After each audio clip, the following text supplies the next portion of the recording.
King of Podcasts Radio Network proudly presents the Broadcasters Podcast.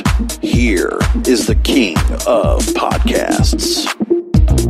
Take a moment to go back with me to October 3rd, 1995, approximately 1 p.m. Eastern Time in Boca Raton, Florida at Florida Atlantic University. Yours truly, seeking a communications degree, I'm heading in to work a shift over at the campus radio station, 91.7 FM, WOWL. I'm going up to the second floor of the University Center, UC 206.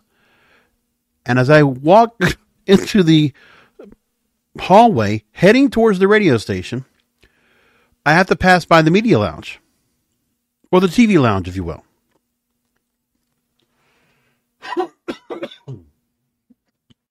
I look at the media lounge, and I know today is the verdict for the OJ Simpson trial. And let's just say it was a pretty diverse crowd we had in there. I was watching outside, walking towards the radio station. And remember, we weren't watching on our phones or anything like that. We were all, if you wanted to watch, you had to go watch on the TV. And I passed by there, and literally, I'm going to replicate what the people inside that TV lounge sounded like once the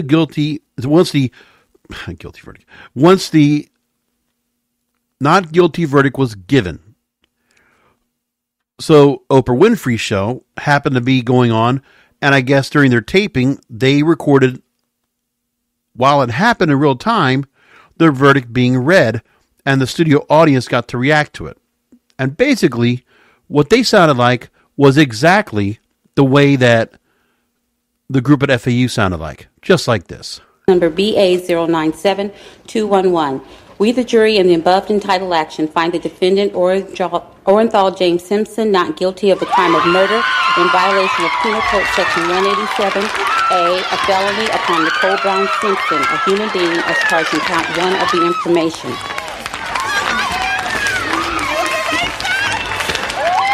Superior Court of the State of California, County of Los Angeles, in the matter of the people of the State of California versus Orenthal James Simpson. How about that? Now, in that Oprah clip, she's motionless. She's silent. She's not uttering a word. Predominantly the black women in the audience are cheering, and you see close-ups of the, let's say, the lighter skinned audience. They're looking in disgust. There have been comments out there just recently that are being put out through X and Twitter and other places and TikTok about how the jury felt the need to go ahead and have OJ Simpson acquitted in revenge for the Rodney King trial. Because, of course, the trial was in Los Angeles. That moment polarizes. It's a vivid memory of mine. And that doesn't really happen much. I don't have a whole lot of memories that I have that if you tell me about it, I know where I was, I know what was happening, but everybody knew where they were when the O.J. Simpson trial happened. I got to watch the Bronco chase.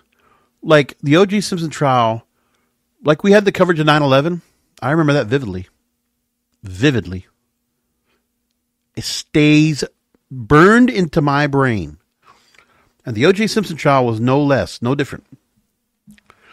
I remember going through that year, my mother being pissed off that all of her soap operas, which were super hot at the time, they were all cut to 20 minutes each because they had to go back to the O.J. Simpson trial because the trial was on during soap opera time. Because before then, of course, we didn't have the 24-hour news cycle like we did. That trial changed the media forever. Broadcasting as we know it changed forever. O.J. Simpson's trial, it caused reality television. It is the inception of reality television. You know the names. If I mention Robert Kardashian, Robert Shapiro, I mean, funny, a Kardashian who served on the O.J. Simpson trial is part of the legacy of the most popular reality TV show family of all time. Most popular reality TV show ever. Okay.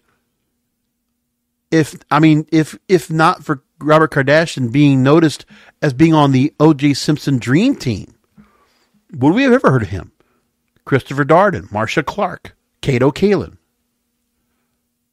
Ron Goldman, Nicole Brown Simpson, Mark Furman, and think of all the names that became famous in the media because of this. TMZ, Harvey Levin, big time was part of this. And so much more. Opinion editorial became centerpiece in all news media. This is regardless of political. But the news thought it was wrong to be tabloidistic, to go like the route of the National Enquirer. But every media outlet, by covering this event like it did, from the Bronco chase to the acquittal, the media is complicit in losing itself. It's been a shadow of itself ever since. October 3rd, 1995, we will go down in history as basically the day that the media began to die. Newspapers, magazines, television news as it was, all changed. To be inside that courtroom, listen, was it historical? Yes. But we saw a miscarriage of justice for both Ronald Goldman and Nicole Brown Simpson. He did it. Okay. I am more than feeling confident that he did it. Just so such that I know that P. Diddy is complicit in what he's done. OJ Simpson is a murderer. Forget about him being Nordberg in Police Squad. Forget about his Hertz commercials. Forget about his career with the Bills. And forget about his Heisman career at USC. Forget about it all. He's a tarnished celebrity. He's a guy that lived not that far from my backyard. We had him in South Florida. Living it up. Like, that's the worst part. We had post OJ and all this shit in South Florida, and he was causing shit. And karma comes back to him because of that whole thing with the Las Vegas thing. I'm not saying anything new here. But my point of this program tonight is to make the point that when I think about OJ Simpson's passing today of cancer in hospice care, age 76, okay, I'm not going to speak ill of him. I'm just going to make mention that he did murder those people. That's all there is to it. I believe it wholeheartedly. I'm not going to be told otherwise. But we're not really going to talk so much about him. It's about what the media did with this trial. 1995, I get it. I get the appeal. Obviously, the audience, 150 million people, watched the trial at the end. And people regularly watched the trial because it was nuanced. It was fresh. It never happened before. Hours and hours of court coverage on end. Yeah, that's amazing. Court TV doesn't become a channel, go away, and then come back to be a channel if it's not for OJ Simpson. It would be one thing if we saw the trial and we saw that justice was served. But that's the problem. No, it didn't happen here. This was like a movie. This was like a TV story altogether. Now, the whole story and the whole thing about it has been hashed over and over and over. I go back to Time Magazine, the 20-year anniversary. They talked about 150 million viewers, or 57% of the United States, watched the verdict of the O.J. Simpson trial. A fitting end to the saga that had captured and captivated the entire nation since the infamous white Bronco chase of the previous June. The legacy in the media still lasts today. That's again, we're talking about 2015, this story got written. Now, the one thing I will say was, is that there was the way that the news media actually used their resources to engage and go into this. The Time magazine article explains that. Jury deliberations took only 4 hours, far less than the nation expected after months of proceedings. Time reporters and editors caught slightly off guard, scrambled to send reinforcements to Los Angeles for plenty of on-the-ground reporting. A magazine. That would never happen today. Planes crammed with journalists departed from across the country, all headed to LAX. All headed there. Resulted from that reported featuring a cover of Simpson smiling a court behind the words, "We, the jury, in the above entitled action, find the defendant Orenthal James Simpson not guilty of the crime of murder." Something to be said about how they even wrote the stories. The thing is, at that point, media still knew how to cover a story. Even the writing and the story of this at the time, Time magazine writes it in here and put it in here. Okay, look at the way they position the story. It's like a radio story. Like, you really give theater the mind. You really paint the picture. In this story, they show. Okay? Upstairs, about 40 people crowded around single television, some sitting on the floor, some on tables, few at chairs. Plainclothes LAPD officers mingled with young clerks with whom the People vs. Orenthal James Simpson was the first exposure to the practice of law. In the room, too, was an assembly of friends of the prosecution, including Ron Shipp, Nicole's friend Candace Garvey, also her husband, Steve Garvey, the retired baseball player, Olympian Bruce Jenner, now Caitlyn, and his wife, Chris, who was at one time married to Simpson's lawyer, Robert Kardashian. While the court clerk read the verdict, Shipp closed his eyes and gripped a friend's hand. And as the words "not guilty" sounded, as an uncertain smile flickered across Simpson's face, the watchers were frozen, until Marcia Clark's assistant, Patty Jo Fairbanks, left from her chair, quote, "Oh God, I got to get the families up here," she cried. Her sudden movement set the others talking or crying like a lot of wind-up toys. Bruce Jenner stared at the screen, muttering, "You got away with murder. You got away with murder," over and over. By the way, today, Caitlyn Jenner goes on Twitter and says, "Good riddance." And it wasn't just viewership numbers that made the image of interested observers crowded our TV set an appropriate one. The world followed by the way, in the United States, the U.S. was the laughingstock to have this story be such an important story. But of course, he was a worldwide known celebrity. The world had followed every turn of the case so closely the trial would permanently change the news cycle and media patterns. America had never been so consumed by a single news story. Whose fault is that? The media just decided to go run with it all the way. You sold your soul for OJ Simpson. The media sold their soul for OJ Simpson. What good has it done you? Since that day, you've continued to deteriorate, erode, and lose every sense of dignity, integrity, and reputation. All of you. All of you are complicit of it. There were foregoing scripted television dramas and soap operas to watch, months of trial developments. Entertainment Weekly reported on October 13, 1995.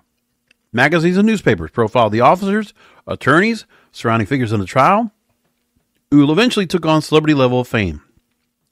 Court TV and CNN covered every aspect of the trial, an unprecedented standard for these 16 months of legal developments, and people followed along. The trial, culminating with the verdict's broadcast, created some of the most intense early demand for the current 24-hour news cycle, and sowed the seeds for the reality television boom to follow. And no one at the time could have imagined the impact of fame of one of those in-course celebrities Robert Kardashian would have on entertainment. Even said it in 2015. Are we any better? I mean, yeah, the convenience and the buffet of news we have on a regular basis, the opinion editorial. We opened up the door to create a cesspool of what we have now. Okay, the quality of news coverage, the quality of news reporting, the quality of the 24 hours news cycle is shit. It is complete shit. To think that I was actually a sophomore in college wanting to be in that business, but I wanted to be in radio broadcasting. But still, that story was point positive. That was a big story. Everybody talked about it. I look at it now, almost 30 years later, I'm embarrassed by what the media has become at that point. The fact that I was going into school for that. Hell, I would have told my younger self, get out of this, man. Go find another career. You can go and change degrees, buddy. I should have. What an embarrassment. In some cases, I mean, look, the 90s into the early 2000s, we did get the salacious tabloid TV that we all have enjoyed, right? I had Cops and Cheaters and, America's Most Wanted and, Midcourt TV. And we had, hard copy of Current Affair, Inside Edition. Yeah. The reality shows that came after that, of course. We also had, all these salacious talk shows from Sally Jesse Raphael to Jerry Springer, Oprah obviously made a change in her lineup when she was doing her show back then. Think about all this.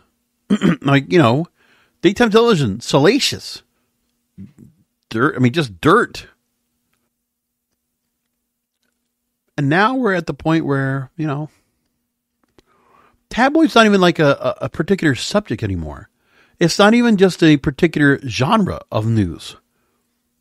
Because the news, no matter how traditional, how internet, how niche, it's all got some tabloidism. It's all got some sensationalism. It all has it. It's not any good. The problem is they all don't know how. The media does not know. They do not know how to go and cover news anymore. And the way they do it with a particular tabloidistic slang doesn't work. I'm serious. I'll catch the evening news. Forget about the political bias that I have. I don't care about that. But the way they report the stories, the way you listen to them, it's like they're reporting OJ Simpson. Do you understand that? It feels like that. And we hate this. I think people overall don't want this anymore. So like the internet, we still get our news. We still get some information. But it's like we've gone back to a much more primitive time. And it's very hard to find good news. Very hard to find one place to go to news anyway. It's not here anymore. We don't have it anymore. People came together to see a murderer go free. The racial divide, well, hey, guess what? Rodney King happened before that. And there was still a whole lot of racial divide that was kind of sparking up. And you know what? Any chance to go ahead and spark that flame right there, people are going to do it. Especially on a big scale. Any chance to disrupt, the growth, the evolution of society. This continues to be the thing. But now we've gotten fat and bloated from it. Like I was fresh for us at one point. But at this point, I don't even notice it anymore. Like I can't even notice where we are anymore in terms of what we have in the media. Like I feel dumb every time I watch the news. Do all of you feel the same way? I feel like the word journalist now is a punchline. I will say it like this. A journalist, unless they're an actual investigative journalist that are independent of themselves, for the most part, all these other journalists out there, all these anchors, all these news reporters that are out here on the large scale, they're lower than disc jockeys on the food chain. I have no respect for them. Hey, good for you. You're going to look good on TV. You got your hair and makeup. It looks good on HD. And you can read a teleprompter. And, you can do a little bit of ad lib. But you're completely detracted, disconnected from society and what real life is. You're living in your bombastic apartments in New York or Los Angeles, wherever you are. living it up with elite people, Ivy League educated, all this shit. You can't relate to everyday people. You can't report to everyday people. But you don't care either. And this is tolerated after all these years. No one really cares that the media has just allowed to continue to go. Let me tell you something. What did all that news coverage do for your advertisers? Think about it. How many advertisers did you blow off by having that 24-hour news cycle? Did we really benefit by watching every second of every word of that trial? What did we really learn from it? What did we really get out of it? That we couldn't have gotten from highlights. Why did it have to be the full live coverage? This was not a major news story. It was a big story because of what it was, because of who it was. But really, at the end of it, looking back, this did not warrant a 24-hour news cycle. This did not warrant the kind of news coverage it got from every supposedly respected news outlet out there.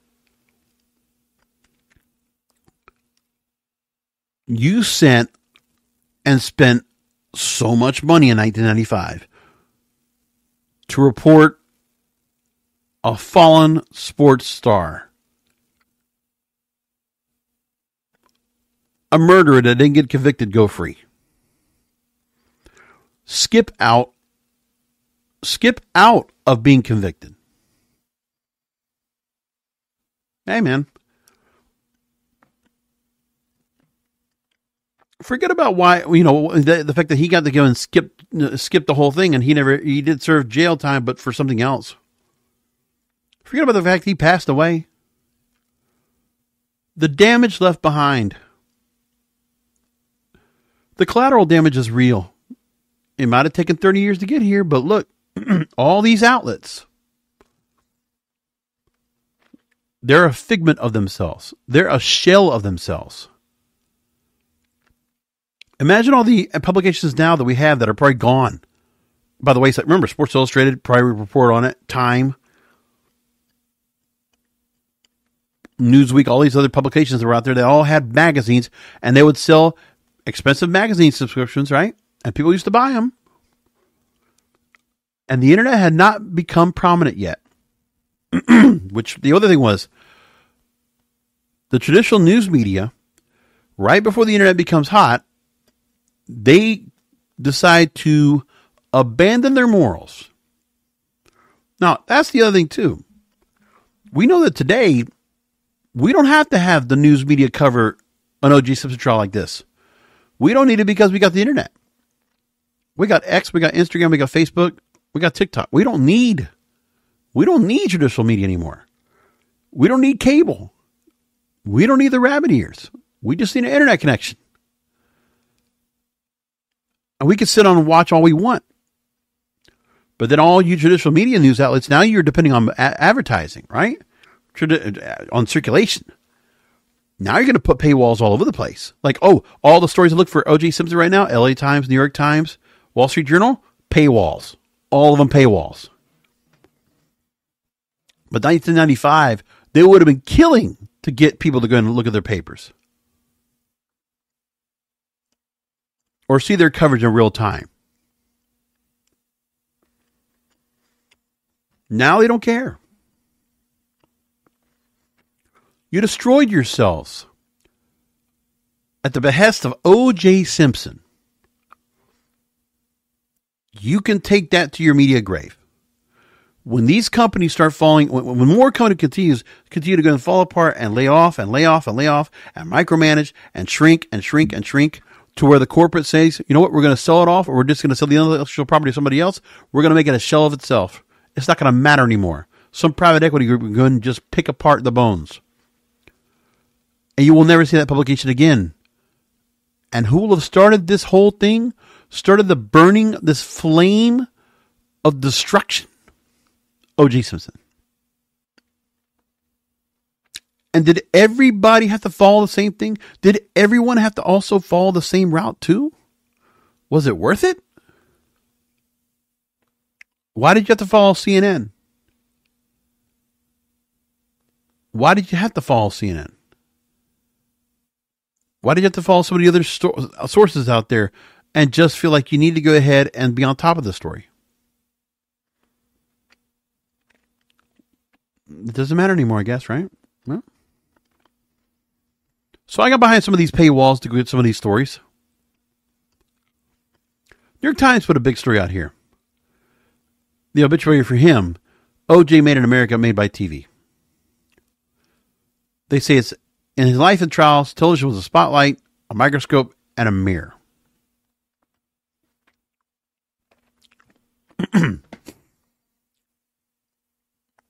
Al Michaels, the famous football broadcaster, does Thursday Night Football these days. What a great quote they have here. Now, this writer from the New York Times, James Puniwazik, okay, he says it's a strange quote. I think it's a fantastic quote, and I must hold on to this. He starts the story off by writing, one of the strangest quotes I can remember associated with the OJ Simpson trial came from broadcaster Al Michaels during the notorious freeway chase in 1994. Michaels, a sports commentator now covering the flight from the law of one of America's biggest celebrities, said he had spoken with his friend Simpson on the phone earlier. Al, Michaels recalled him saying, "I have got to get out of the media business." Kind of says a lot about today. For a man who was about to be arrested and charged with the murder of his ex-wife and her friend, it was an odd statement, but it was accurate. Simpson, during and after his pro football career, was a creature of the media business. With the freeway chase and acrimonious trial on live TV, he would essentially become the media business. They go on to talk about, amid the mass media global village moment, there were signs that the case was already becoming something more surreal and disjointed, a macabre carnival that would consume TV. Because then, during the Bronco chase, people showed up at the freeway with signs and cheers as if to an NFL playoff game. Prank caller, who was a Howard Stern fan, I think it was Captain Jenks, got on the air on ABC, saluted the anchor Peter Jennings with a hearty Baba Booey. That's what we were doing on those days. And then the trial began. Biggest series on TV. What part of TV in 1994 and 1995 wasn't the O.J. Simpson trial? The Tonight Show, Larry King Live, Norm Macdonald's Weekend Update on Saturday Night Live. It's the first topic of conversation in the morning and the last on cable news at night. Inspired a Seinfeld episode, a fantasy sequence on Roseanne. The trial was all TV. It was every kind of TV. It was a soap opera, a legal thriller, an interactive whodunit before the age of murder podcasts, a social drama that exposed racial chasms and the flaws of the legal system, a dark comedy with buffoons, villains, and comic relief figures, and of course, a tragedy. And viewers could not agree which part of it was tragedy, and that too was the tragedy. Also a preview of coming attractions, the model of the all-immersion coverage of 24-hour news that would apply to everything from wars to missing persons cases to sex scandals. All OJ all the time would seamlessly become all Clinton Lewinsky all the time, complete with legal commentators reprising their roles. Right. Are we any better because of this O.J. Simpson case? But even as the Simpson case showed us the media's power to plunge us all into the same story. Oh, wait. The traditional media, the linear media, not what's on the internet today. But the internet, digital media, exposed all this right here in a matter of years. A matter of years. We could watch the same trial with the same testimony, but disagree not on just the proper verdict, but on the stakes of the case. TV news was augmented with partisan outlets and social media. Right now, people would come to many more stories, elections, wars, pandemics, in cases in their own ecosystems, listening to their own experts, believing their own facts. He clears up and says that nuance and complexity are still possible. No, it's not. Traditional media doesn't allow that anymore. I'm sorry. Sorry, James. They tend to work on the slow, patient timetable of history. As far as the daily news is concerned, on the other hand, we still live in the world that the Simpson trial created. He's tried about that. OJ Simpson finally left the media business. The rest of us are stuck with it. We're no better because of it. Let me be very clear about that. We are no better than we ever were with him in our headlines. Carla Hall with LA Times talked about how she was part of this whole story herself in this whole scenario. So Carla talks about that 4 days after the bodies were found, reporters and editors clustered around a TV to watch. Then Police Commander David J. Gascon announced that there was a warrant for Simpson's arrest. He was nowhere to be found. Okay. Rest of the day was a blur from there. Part of the team of LA Times reporters covering the story. Went to the news conference with Robert Kardashian. Read the letter Simpson left before him before he sent out on the Odyssey on the white Ford Bronco. Says, even with the verdict in the Rodney King trial from 1992 and the riots still a fresh and painful memory, the story to me involves so much more than race. OJ may have been a black man sitting in jail, accused of murdering his beautiful blonde ex-wife, but he was also incredibly famous. A football hero, a movie actor, who charmed people and moved easily in one of the whitest neighborhoods in the city in Brentwood, California. Years later, doing research to write Johnny Cochran's obituary, I was struck by how the skillful lawyer has shown there was demonstrably racist police officers involved in handling key evidence. And then she talked with a former colleague who had covered the trial and said, well, the cops could be racist and OJ could be guilty too, which is exactly what it was. Let's just say it like that.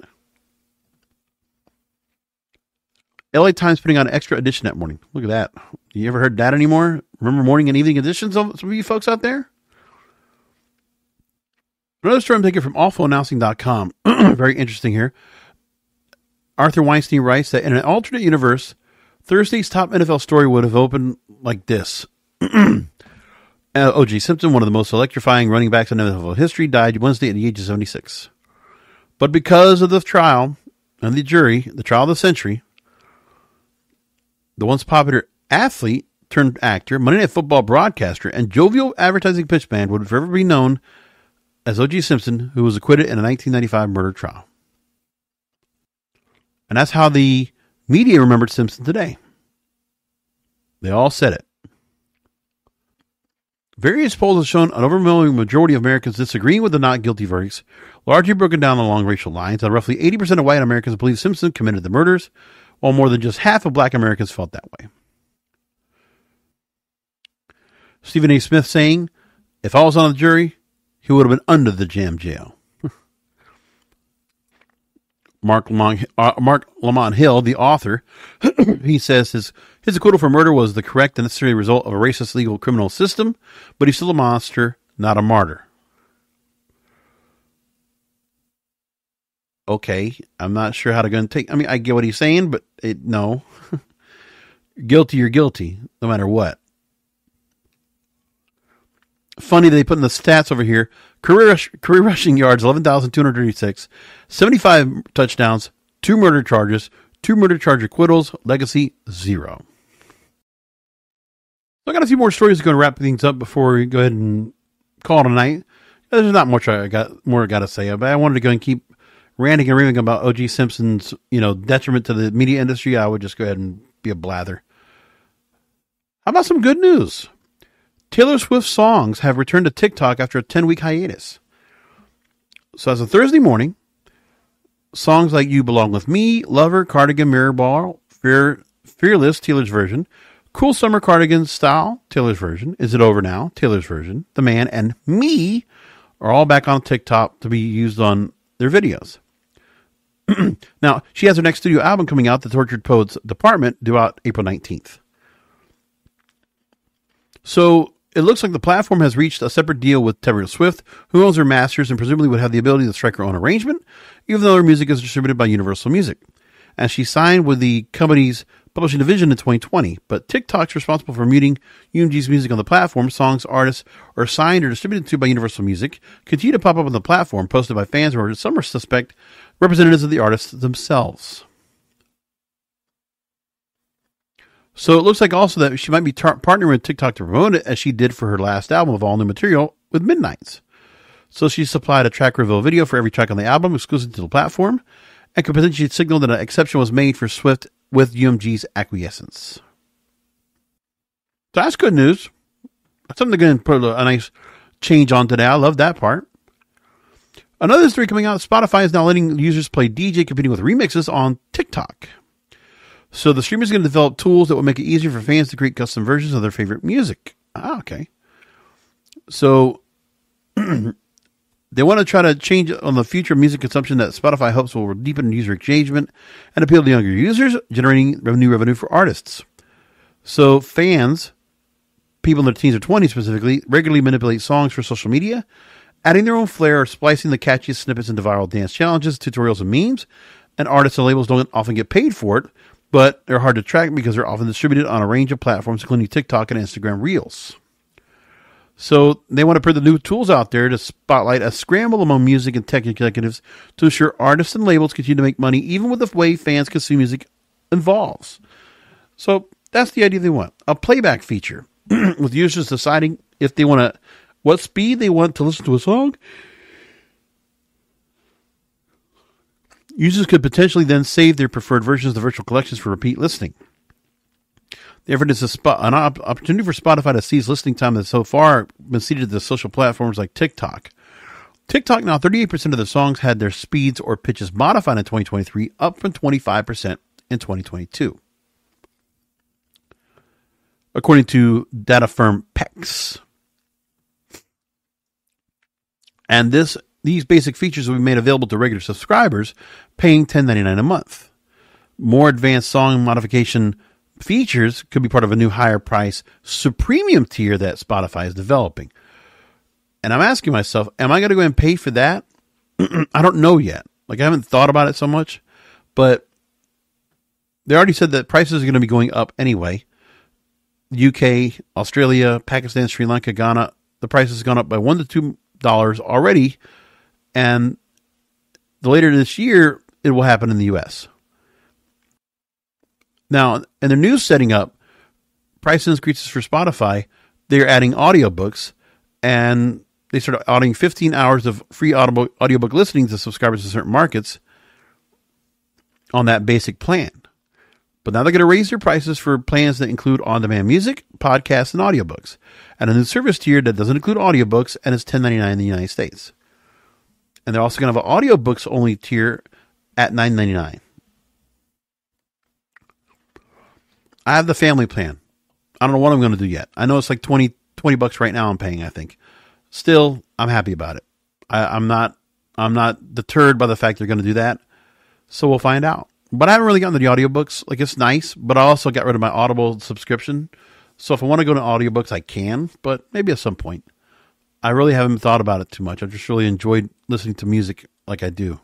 It really just been the most part. And we're going to wrap it up like that.